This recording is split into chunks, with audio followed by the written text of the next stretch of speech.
After purchasing Fallout 4 in early November, I was almost positive I wouldn't be playing any other game for quite some time.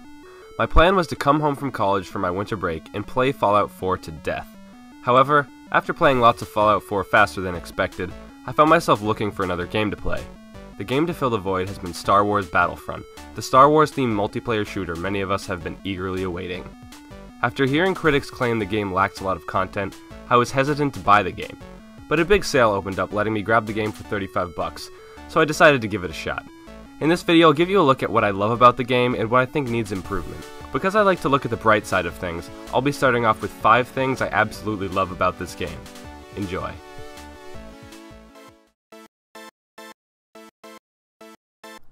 Upon opening Battlefront and joining your first game, you will inevitably be stunned by the amazing graphics that put you right into the atmosphere you would want from a game like this. In fact, I was so happy with the gameplay environments when I first started playing that I didn't really care I was sucking. I was honestly just happy to be playing in such a beautiful world. My favorite map in particular is the Forest Moon of Endor. Something about the trees, rivers, rocky terrain, and beautiful landscape contrasts perfectly with the intense battles taking place there. Along with the stunning graphics, you'll be greeted by some very fluid gameplay. I found that the controls are exactly what they should be, and that maneuvering through the complex maps was very easy, making it a great game to pick up and get right into. If you're a big Star Wars fan or have at least seen the original trilogy once, chances are you will appreciate the impeccable detail put into this game. Everything from the visual effects of blasters hitting walls, to the sounds of grenades imploding, will leave you impressed and immersed. Furthermore, most of the guns featured can be found in the movies and they look exactly the same, and by exactly I mean exactly. For instance, check out this scene from A New Hope. The rebel soldiers are all holding DH-17 pistols that look exactly like they do in the game.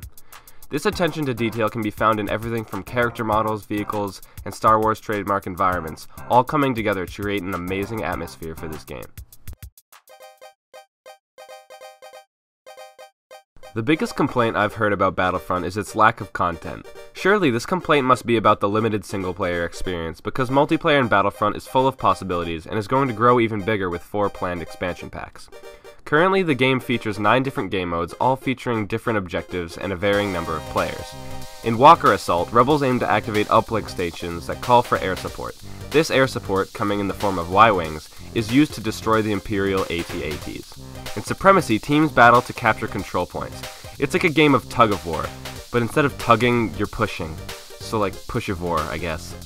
Other game modes like Heroes vs Villains pit a team of 3 heroes and 3 soldiers against another team of 3 villains and 3 soldiers. There is even a game mode called Fighter Squadron, which is team deathmatch but in the air. Seeing as EA clearly planned this game to be multiplayer oriented, I would say they nailed it.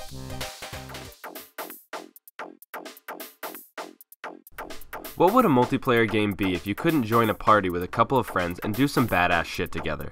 Luckily, the partner system in Battlefront allows you to join a party with a friend and then choose to become partners in-game. What this means is that if you die but your partner is still alive, you have the opportunity to spawn on your partner and get back into the action much faster than if you spawned all the way back in the regular spawn area. This is great to have because as beautiful as the game is, no one wants to be running 200 meters to the battle every time they die. You might be thinking, what if there are 3 of you in a party? Unfortunately, there is no current way to have a 3-person partner system. However, you will still be able to see your fellow party member on the map denoted by a green dot, and your partner by a yellow dot, making cooperation with your buddies that much easier.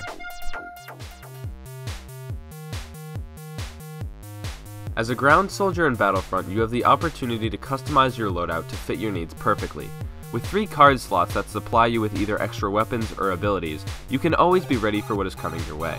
In fact, you can even switch your loadout between lives. Take this case for example. Say you're playing Walker Assault as a rebel soldier. Your main objective is to activate and defend the uplinks to send in requests for air support. For this you will need to be very mobile and will need to eliminate enemy soldiers. One might use a jump pack, scan pulse which reveals enemy locations, and a grenade for this. Then when it comes to attack the AT-AT, you're going to need some anti-vehicle weaponry. This is when you switch to your other loadout with an ion grenade, ion shot, and ion torpedo, all of which do extra damage to vehicles. With a loadout like that, you'll be carrying the team for sure. While playing, you'll often see these strange blue things on the ground. Instead of ignoring them, you should pick them up, because if you pick up the right one, you might find yourself behind the controls of a destructive AT-ST, or becoming the Jedi Luke Skywalker, or a variety of other things. Being in this position is endlessly fun. Suddenly you hold a ton of power and can storm through enemy lines to help your team capture that game-winning point. EA has done a very good job of making most vehicles and heroes fairly well balanced, making for gameplay that feels pretty fair. There are a ton of cool vehicles and heroes you can become, so I'll give you a little taste of all of them. The Rebel Alliance can fly X-Wings, A-Wings, T-47 airspeeders, and the Millennium Falcon. The Galactic Empire can fly TIE Fighters, Interceptors, and Slave One, and can also control AT-ATs and AT-STs on the ground. Both the Rebel Alliance and the Imperials also have access to speeders in the Forest Moon of Endor. The Rebel heroes are Luke Skywalker, Han Solo, and Leia Organa, and the Imperial villains are Darth Vader, Emperor Palpatine, and Boba Fett. Oh, and guess what? They're adding 4 more heroes and a bunch more vehicles. Pretty awesome if you ask me.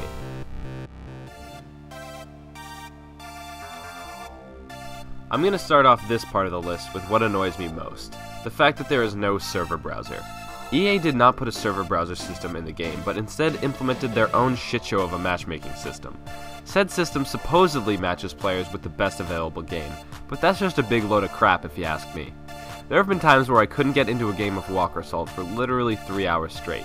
It's completely inexcusable and unendingly frustrating.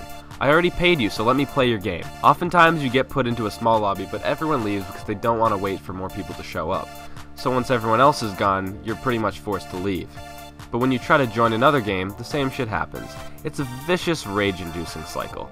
There needs to be a server browser so you can queue up for a game that is currently full, or at the very least, EA can create a matchmaking system that doesn't shit the bed regularly.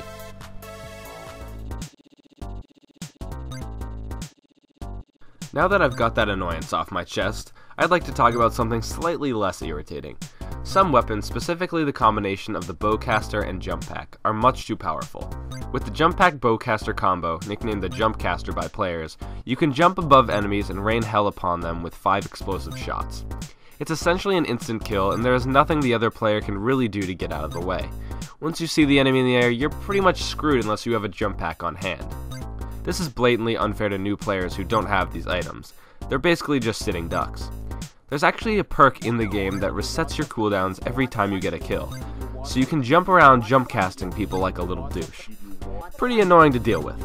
Even on its own, the Bowcaster is much too overpowered to be accessible to everyone at the same time. An easy fix for this would be to either make the Bowcaster a rare power-up, or to add Chewbacca to the game and give it to him as a special ability.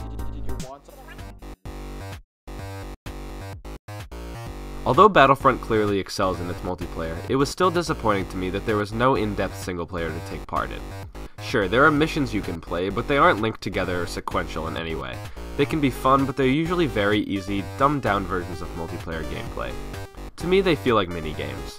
A story mode in which you could relive critical scenes from the original trilogy would have been incredibly engaging and interesting to take part in. I'm hoping that the coming expansion packs will add something to this lackluster single-player experience, since there is so much potential.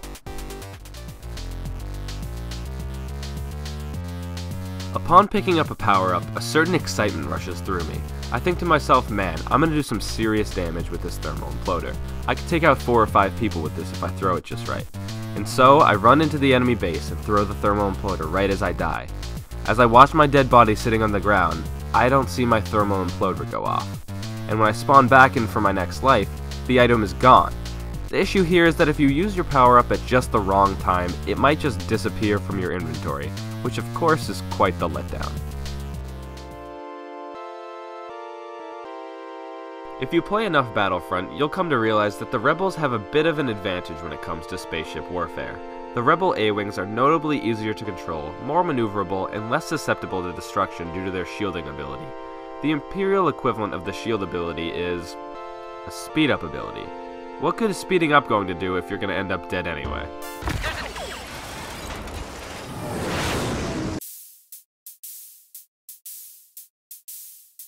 If your partner is dead, or if you don't have a partner, you'll be forced to spawn in one of your team's spawn points, which are conveniently placed 600 miles away from the battlefield. Seriously, if you die during a critical time in the game, there's a good chance you won't be able to make it back to the battle in time, because you'll have to run hundreds of meters to get there.